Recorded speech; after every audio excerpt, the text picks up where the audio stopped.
कथा होने के बाद गोस्वामी तुलसीदास जी कहते हैं संबत 1631, संबत 1631 दिन कौन सा था?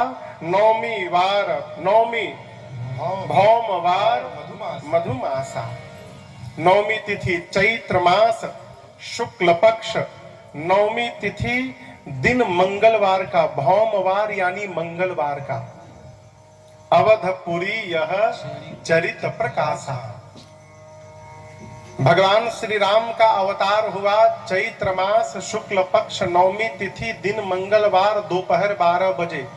जोग लग्न ग्रह वार तिथि जो राम जी के जन्म के समय थे, वही जोग, वही लग्न, वही ग्रह, वही दिन, वही तिथि सब संबत 1631 के रामनवमी के उपस्थित थे। सारे ग्रह तिथि वही उपस्थित थे। जिस दिन भगवान ने अवतार लिया उस दिन जितने तीर्थ हैं ब्रह्मांड के, सारे तीर्थ श्रीधाम अयोध्या में उपस्थित रहते हैं। आपसे एक निवेदन करूं, के बाद प्रेम में जाकर धोकर अपने शरीर को, आत्म तत्व को निर्मल करते हैं। पानी में यदि हाथ का मैल धोइएगा तो मैल कहां जाएगा? कहिए, पानी में यदि हाथ का मैल धोइएगा तो हाथ से मैल निकल के कहां जाएगा? पानी में। इस माघ महीने में जो वो प्रतीक्षा करते हैं कब चैतरण का दिवस आवे कि हम अयोध्या जाएं और अयोध्या में जाकर हम अपने पाप को धोकर हम फिर से निर्मल बनकर आवे। ये भगवान के अवतरण दिवस की महिमा है। ब्रह्मांड के सारे तीर्थ वहां उपस्थित रहते हैं। कहां? तीर्थराज प्रयाग के साथ श्रीधाम। यहाँ गोस्वामी जी कहते हैं जेहि दिन राम जन्म श्रुति, जिस दिन भगवान का जन्म होता है तीर्थ सकल तहां चलिया। सारे तीर्थों की उपस्थिति में, समस्त जोग लग्न ग्रह बार सबकी उपस्थिति में जो राम जी के अवतरण के समय थे, वो सारे संबत 1631 में रामनवमी के दिन अयोध्या में उपस्थित थे। उस बार उपस्थित भय तो राम जी का अवतार हुआ था, और संबत 1631 में उपस्थित भय तो श्री रामचरित मानस जी का अवतार हुआ। इसलिए संत महापुरुष इनको भगवान का स्वरूप बताते हैं। ये भगवान के वांगमय स्वरूप है। श्री रामनवमी के दिन गोस्वामी तुलसीदास जी महाराज इस कथा को लिखना प्रारंभ किए और कहते मैं कौन सी कथा लिख रहा हूं? बिमल कथा कर कीन्हा आरंभा, सुनत नसा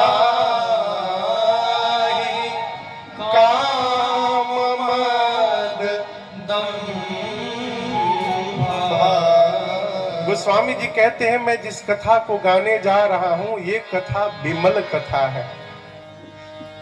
ये जो शब्द है ना बिमल, यही अपने आप में पर्याप्त है। बिमल यानी बिना मल का, मल यानी विकार। भगवान की कथा निर्मल कथा है और जीव की कथा मल से युक्त कथा है। और इसका यहाँ व्यासपीठ पर बैठ के हम अपने घर की कथा सुनावे। कितने दिन आप लोग सुनेंगे? कहिए, 4-5 दिन बर्दाश्त कर लेंगे? नहीं, 1 घंटा भी बर्दाश्त नहीं करेंगे। लेकिन भगवान की कथा इसी वर्ष आप लोग मनकापुर में सुने।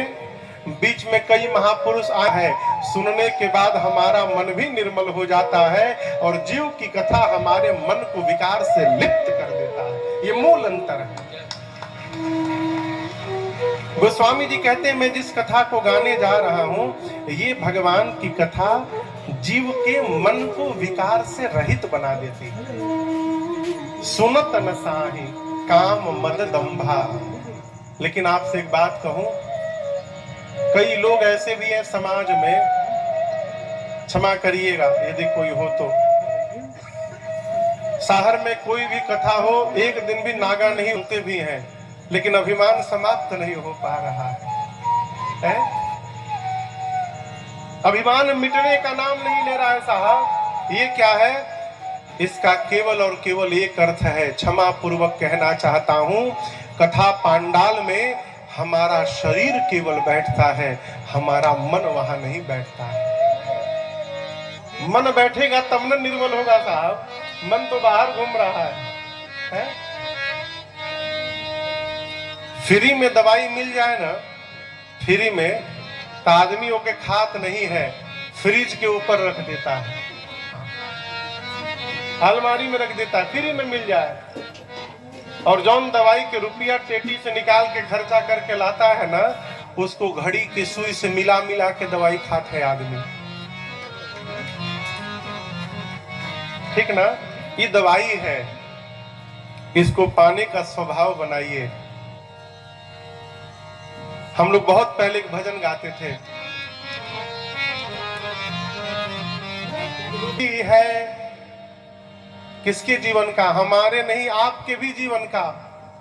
क्या निष्कर्ष है कि प्रभु प्रेम में लग जाना, इसलिए आओ और सब मिल बैठो प्यारे, ये राम कथा सुन कर जाना, आओ सब मिल बैठो प्यारे, राम कथा सुन कर जाना, आओ सब मिल बैठो प्यारे। जीवन का निष्कर्ष यही है, जीवन का निष्कर्ष यही है, प्रभु प्रेम में लग जाना, आओ सब मिल बैठो प्यारे, राम कथा सुन कर जाना, आओ सब मिल बैठो प्यारे।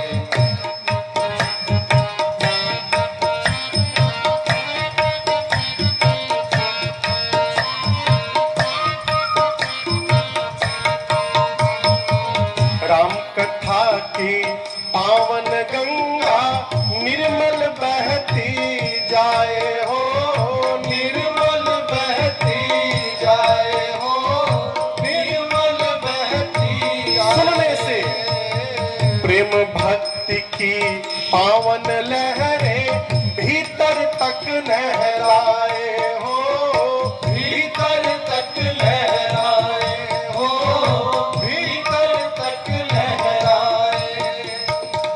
कुछ बातें हैं सुनने लायक, कुछ बातें हैं सुनने लायक, कुछ बातें गुन कर जाना, आओ सब मिल बैठो प्यारे, राम कथा सुन कर जाना, आओ सब मिल बैठो प्यारे।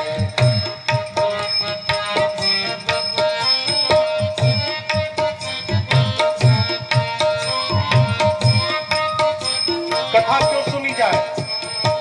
उत्तम बने विचार, यही मतलब है राम कथा का हो, मतलब है राम कथा का हो, मतलब है राम कथा का।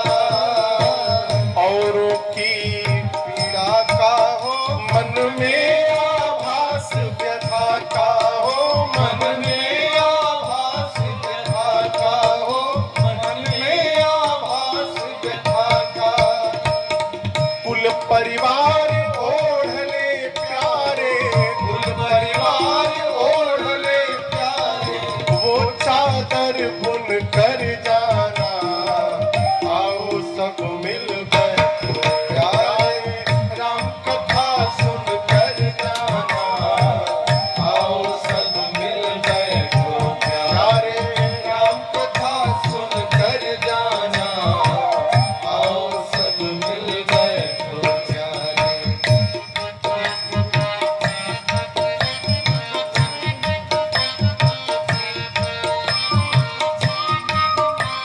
गंगा को भगीरथ जी लाए। देखिए, शंकर जी के पास से दो गंगा निकली, आप कहोगे महाराज हम तो एक ही जान रहे थे आज तक। एक गंगा शंकर जी के सिर से जटा से निकली, जो गंगा गोमुख से चल के गंगा सागर तक गई। यदि नागपुर में उन गंगा को ढूंढा जाए तो नागपुर में वो गंगा जी मिलने वाली नहीं है। लेकिन एक दूसरी गंगा जी शंकर जी के जिह्वा से निकली। कौन? ये राम कथा गंगा। और ये जो जिह्वा से गंगा निकली है, ये गंगा जी केवल गोमुख से गंगा सागर तक नहीं, ये गंगा जी महाराष्ट्र के नागपुर में भी। यहाँ वाली गंगा जी को भगीरथ जी निकाले और इस गंगा को गोस्वामी तुलसीदास जी निकाले। साधक कहता है, तुलसीदास भगीरथ बनकर तप जप किए अभंगा हो, तप जप किए अभंगा हो, तप जप किए अभंगा। तब जाकर मानस से निकली पाप नाशिनी गंगा हो, पाप नाशिनी गंगा हो, पाप नाशिनी।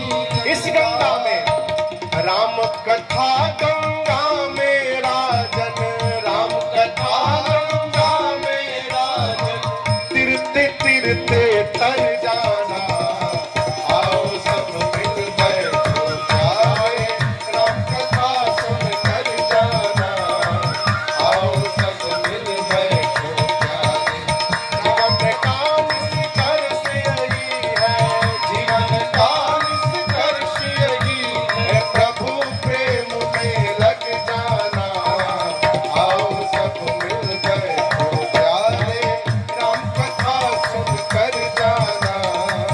आओ सब मिल बैठो जाए, राम कथा सुन कर जाना। आओ सब मिल बैठो जाए। हरे राम कथा सुन कर जाना।